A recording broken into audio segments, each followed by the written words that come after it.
Na primeira leitura do profeta Jeremias, este profeta de um temperamento tímido, mas a gente percebe também de uma alma bastante dócil à vontade de Deus. De tão dócil, e ele sendo esse arauto para comunicar a mensagem de Deus, e ele num tempo de perseguição, ele mesmo assim obedece à vontade de Deus. Mas algo bastante interessante que nós podemos frisar na primeira leitura, nós temos Jeremias comunicando a mensagem de Deus, e essa mensagem não sendo agradável àquelas pessoas.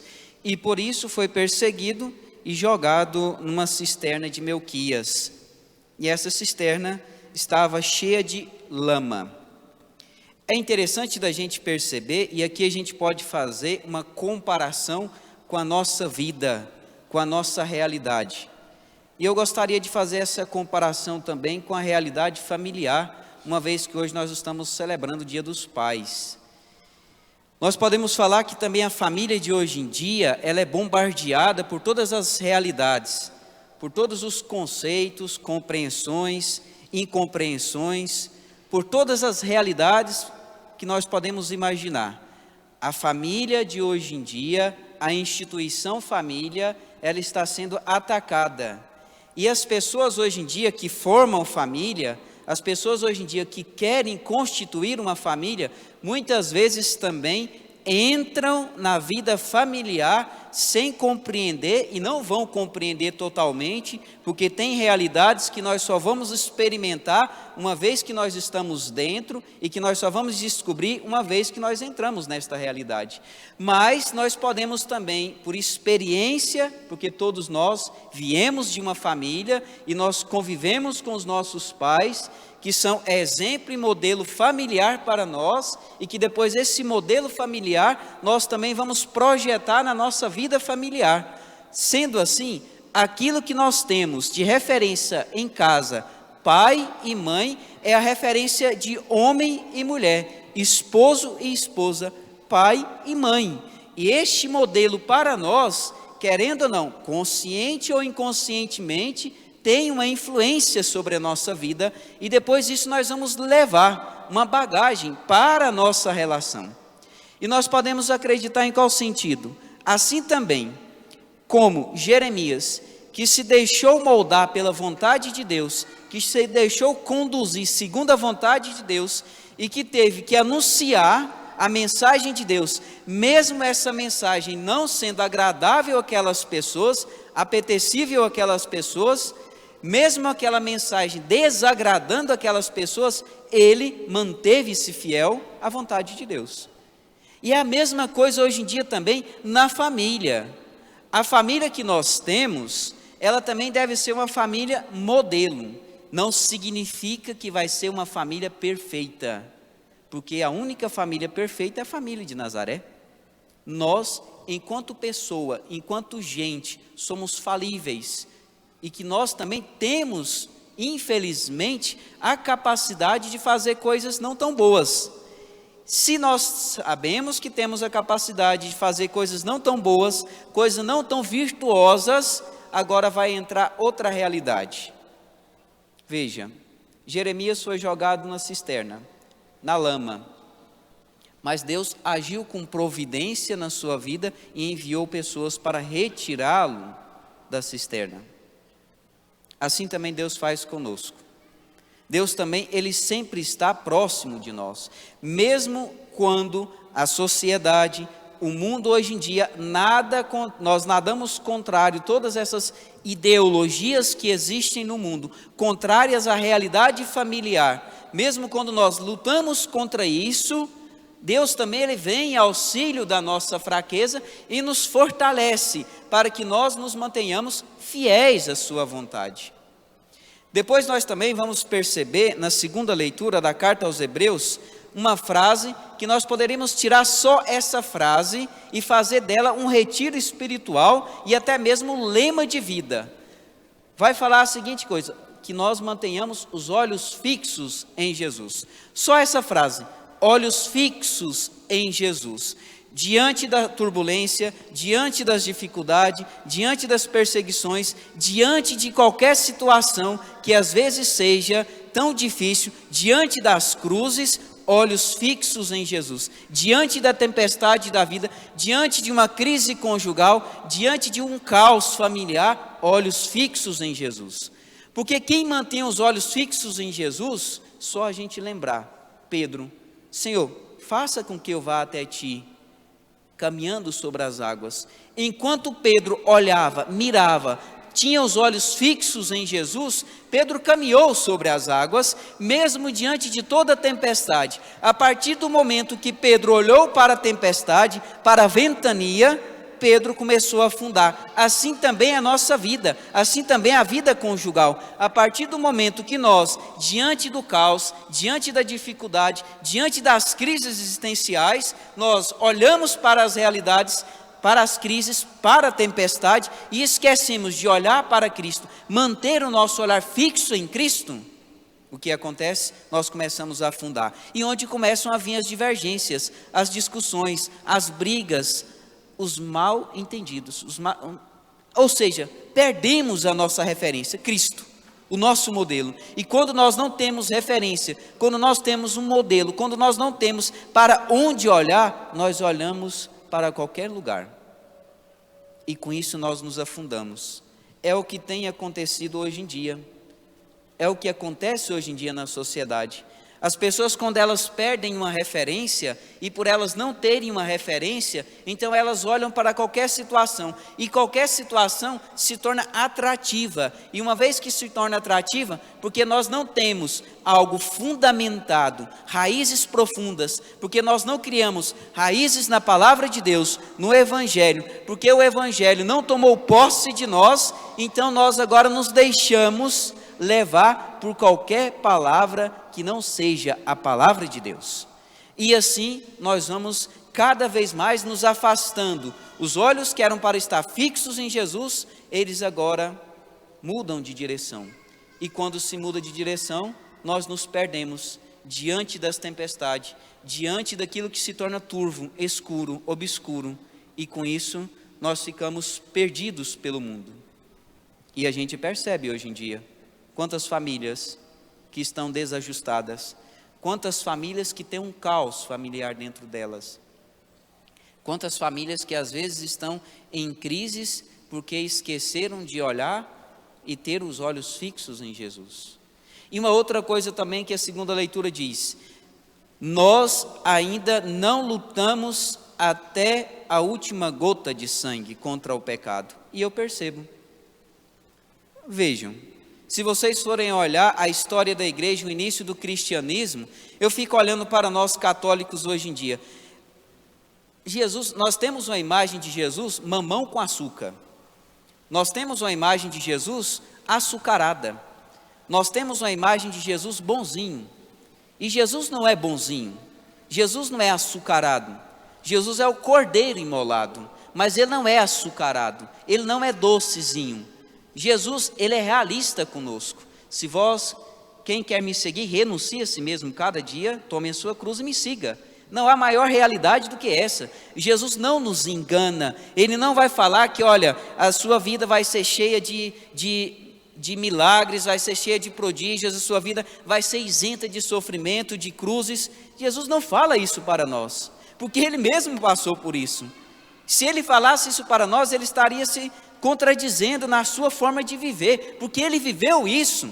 Ele passou por todas essas realidades para ensinar para nós que o mundo aqui, o agora, o concreto, ele tem dificuldades, mas tem de coragem. Eu venci o mundo. Ele venceu a morte. Ele não é o Deus da morte, ele é o Deus da vida. Ele ressuscitou, mas para ressuscitar, para chegar à glória, nós temos que passar corajosamente, valentemente, pelas nossas dificuldades, sem frescura, sem medo de encarar a nossa vida, sem medo de encarar os monstros que aparecem na nossa história, dar nomes a eles, encará-los de forma madura e consciente, e quando saber que não pode encarar, fugir, porque nem sempre nós podemos também encarar os nossos monstros, Nem sempre nós também podemos bater de frente com eles. Muitas vezes nós vamos ter que correr deles para não perdermos. E isso se chama a santa covardia dos santos, diante do pecado, diante daquilo que às vezes nos oferece, que nós temos uma impressão de que é bom, mas não é bom.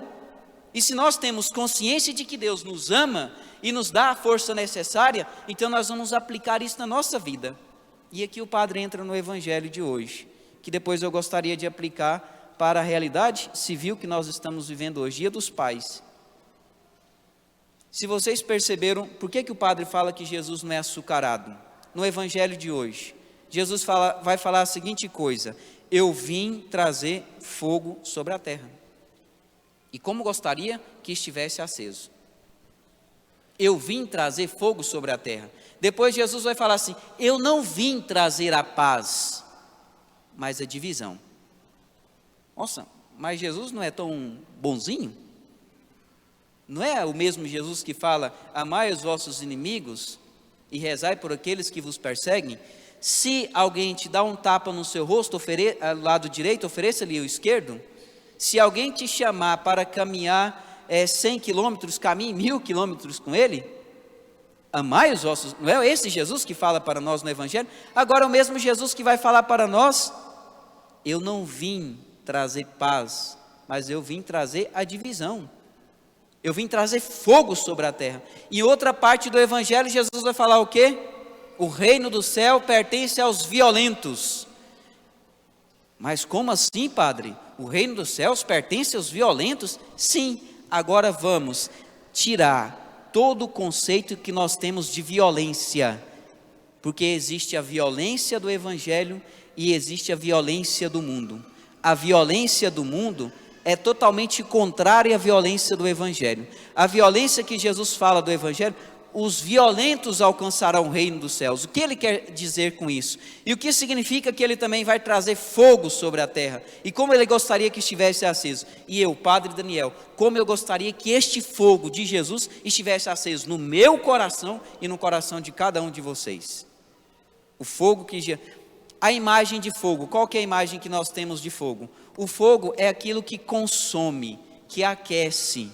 O fogo é aquilo que transforma também. Se o fogo é aquilo que aquece, esquenta, é aquilo que também transforma. O fogo que Jesus Cristo veio trazer sobre a terra é o fogo do amor divino, que deve consumir os nossos corações. Este é o fogo de Jesus. O fogo que ele veio trazer e incendiar a humanidade é o fogo do amor divino. E este fogo do amor divino é um fogo que deve aquecer, é um fogo que deve transformar, converter o nosso coração. E tudo aquilo que a gente joga no fogo se transforma em cinzas. Lembra-te que tu és pó e ao pó voltarás. E se nós formos lançados no fogo do amor divino de Deus, nós voltamos para a nossa realidade inicial existencial, pó. Voltamos a ser pó porque Deus nos fez do pó, do barro. Voltamos a ser humildes, humus, humilitas, humildade. Voltamos à nossa origem de seres humildes, que dependem inteiramente de Deus. E se nós compreendemos essa realidade, se Deus vai consumir com seu amor divino nosso coração, agora eu gostaria de falar também, o que é ser violento? Você é violento? Eu não estou falando de você ser agressivo fisicamente. Eu não estou falando de você ser grosso, estúpido, rude. Não é esse tipo de violência que eu estou falando. Esse tipo de violência, todos nós temos um momento da vida. Esse tipo de violência, às vezes de dar uma má resposta, de ser intolerante, de às vezes discutir, queira Deus que não partamos para as agressões físicas, ou até mesmo de tirar a vida de outra pessoa. Não dessa violência que eu estou falando. A violência que eu estou falando é a violência do evangelho. Jesus não quer pessoas boazinhas na igreja. Jesus não quer pessoas santinhas na igreja. Jesus quer pessoas boas. Jesus quer pessoas que sejam violentas, não no sentido negativo da palavra, mas pessoas que lutam contra as suas más inclinações. Pessoas que não se deixam acomodar mesquinhamente pelas suas más inclinações. E todos nós, queridos irmãos, não estamos isentos, a começar pelo padre Daniel. Todos nós temos essa má inclinação, que se chama concupiscência, essa tendência para o mal. Todos nós. Só você olhar para uma criancinha que já de 2 anos, ela já é um pouquinho egoísta. Ela só quer o brinquedo para si, ela não sabe dividir. Aqui nós já percebemos a tendência para o mal, a gente já percebe isso. Ela fica beliscando o coleguinha, a gente já vê isso. Se a criancinha, que é inocente, que não tem malícia ainda, já é capaz de fazer isso, imagina nós, que já fomos poluídos pelo mundo. E se nós temos essa tendência para o mal, manda Deus sobre nós o seu fogo abrasador, que nos consome, nos aquece e nos purifica, e nos torna pessoas melhores.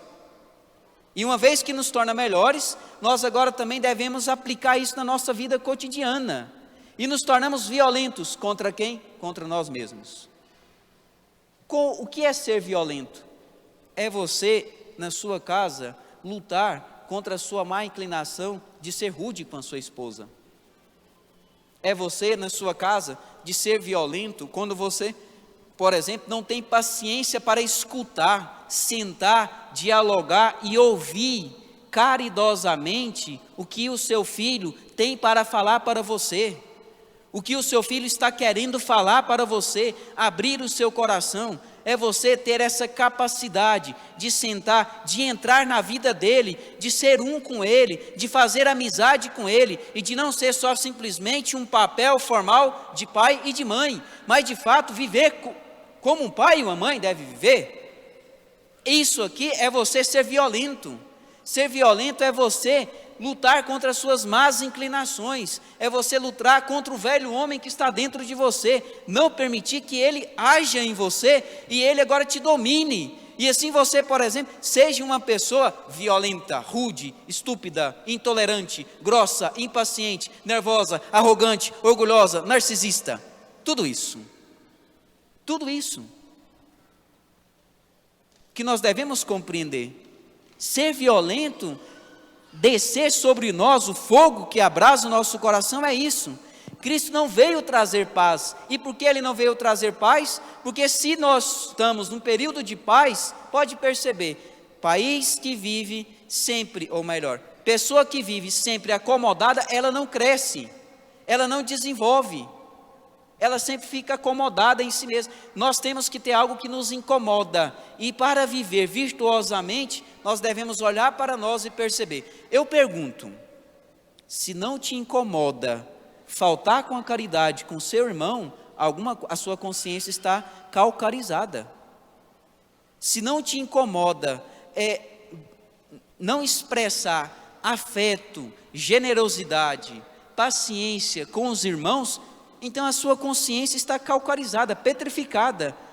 A sua consciência já não te acusa mais. E eu vou percebendo que hoje em dia na sociedade, tantas coisas as pessoas vão fazendo e que vai relativizando. Tudo pode.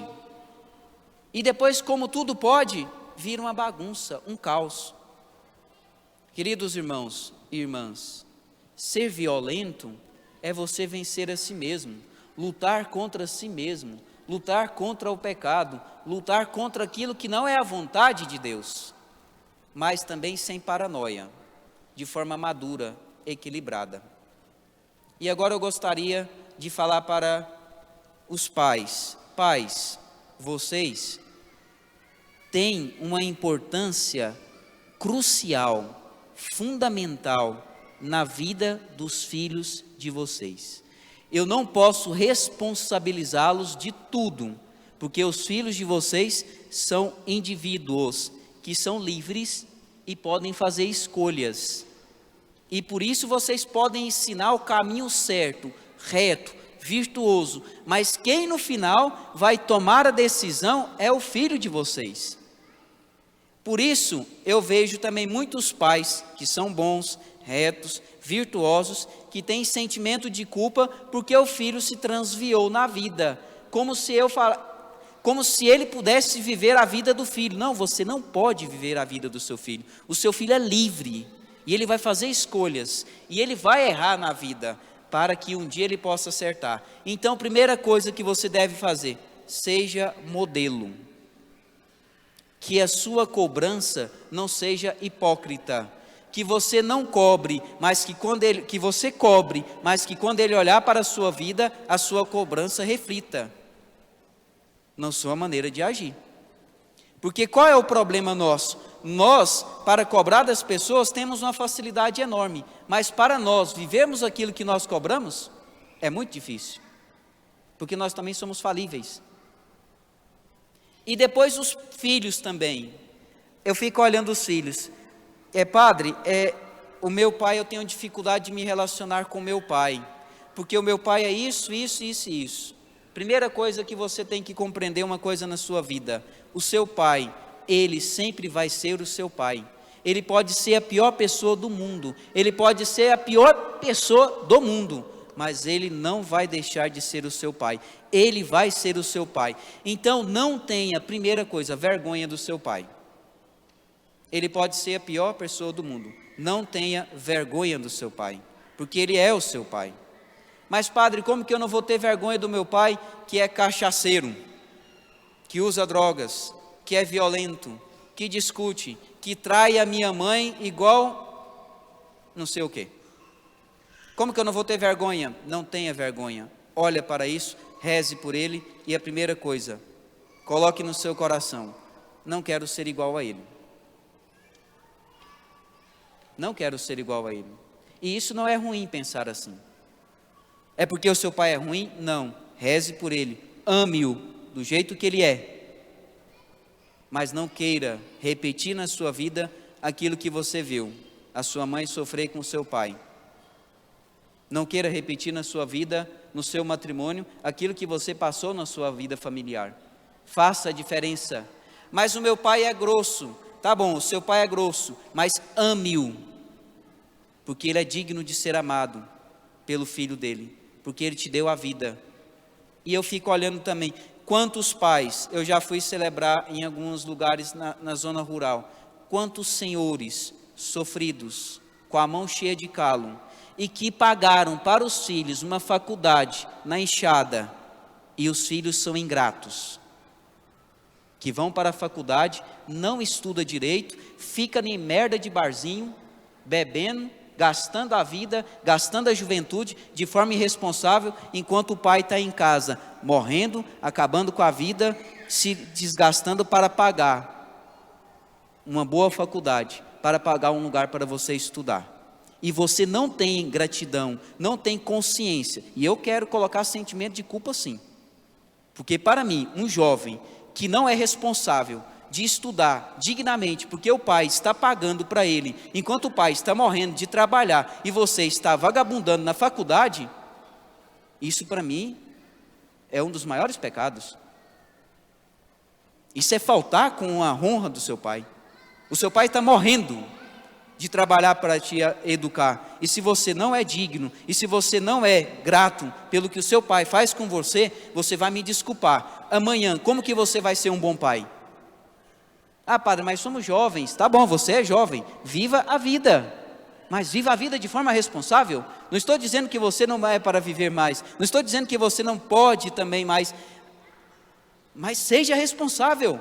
Se é para estudar, vai estudar. Se é para tirar boas notas, tire boas notas. Se é para passar na faculdade, seja o primeiro a passar na faculdade, porque o seu pai está gastando a sua vida, porque o seu pai está trabalhando por você, porque o seu pai acredita em você, porque o seu pai quer um futuro bom para você, e porque o seu pai quer ter orgulho de você amanhã.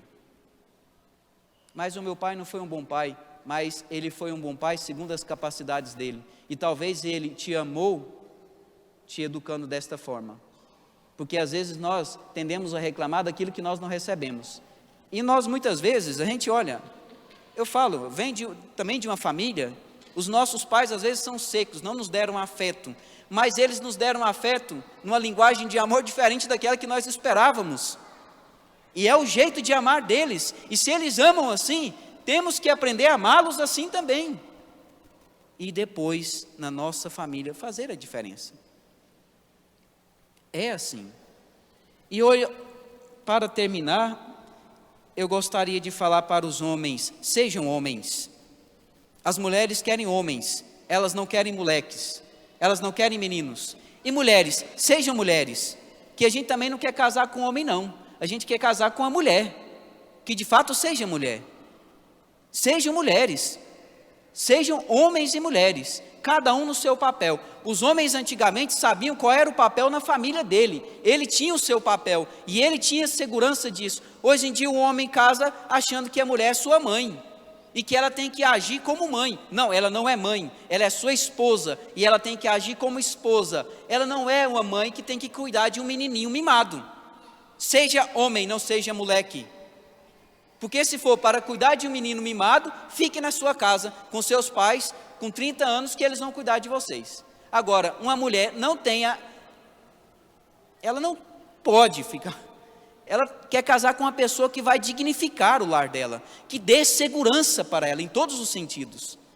Porque se for para casar com um moleque, é melhor não casar. E outra coisa, se é um dom vocacional, o matrimônio, você tem que ter aptidão, condições necessárias para casar, em todos os sentidos. É igual, o Marcos está estudando para ser padre, vamos rasgar o verbo. Se ele não tiver condições, não é que ele é uma pessoa ruim, de mau caráter, que não tem idoneidade, não é que ele não, ele pode ser um ser humano bom, ele pode ter suas qualidades, mas se ele não tiver requisitos, condições necessárias para ser padre, a formação vai chegar para ele com muita tranquilidade. Marcos, você é um bom rapaz, volte para a sua família, casa, constitua uma família, porque você não tem requisitos necessários, elementos para ser sacerdote. Não é porque ele é ruim, mas é porque depois ele não vai servir a igreja com integridade.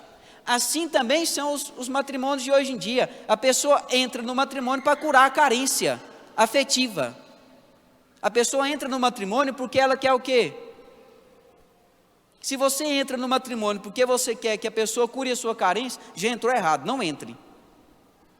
Tenha que ter condições necessárias, e essas condições são quais? Psicológicas, espirituais e materiais. Se você não tem condição psicológica, se você tem problemas graves, então você não pode enganar a outra pessoa para casar-se com ela, porque você está limitado nas suas carências afetivas. Não pode fazer isso, isso é falta de caráter com a pessoa, porque depois você vai sofrer e fazer a outra pessoa sofrer também. E parem, meninas, de serem romantizadas. Eu odeio gente romantizada. Desculpa da palavra odeio, que para nós goianos é forte. Mas eu não gosto de pessoa romantizada. Ah não, padre, o menino é bom, ele vai melhorar. Não vai, não melhora. Se no namoro ele te agride, te bate, te humilha, te espanca, depois ele vai te matar no casamento. Não entre nisso, é fria. Se ele te trai agora, filha, depois você vai ter um par de chifre na sua cabeça para o resto da sua vida. Seja consciente, entra no matrimônio consciente, é assim, e temos que parar de ficar passando pano, porque não é para passar pano. A sociedade hoje em dia não aguenta mais ser frustrada, porque não pode falar não mais para a sociedade, mas temos que falar, porque se não falarmos vamos criar pessoas frouxas, pessoas moles, que não têm caráter, que não têm vontade própria, que são manipuladas pela massa, e assim a família vai se destruindo, virando um caos. Pais, sejam homens, varões, fortes, robustos, silenciosos, discretos, fiéis, como São José. É isso que Deus espera de vocês. Olhar para vocês, pais, como padre, como pai espiritual, olho para vocês com esperança. Eu olho para vocês e o meu coração se alegra, porque eu sei, através de vocês, muitos santos serão formados. Muitas famílias serão santificadas. Muitos homens que aqui estão, jovens, amanhã serão bons advogados, bons médicos, bons psicólogos, bons, quem sabe, prefeito da cidade de Jaraguá, que vai fazer coisa boa para Jaraguá, para a família, para a população.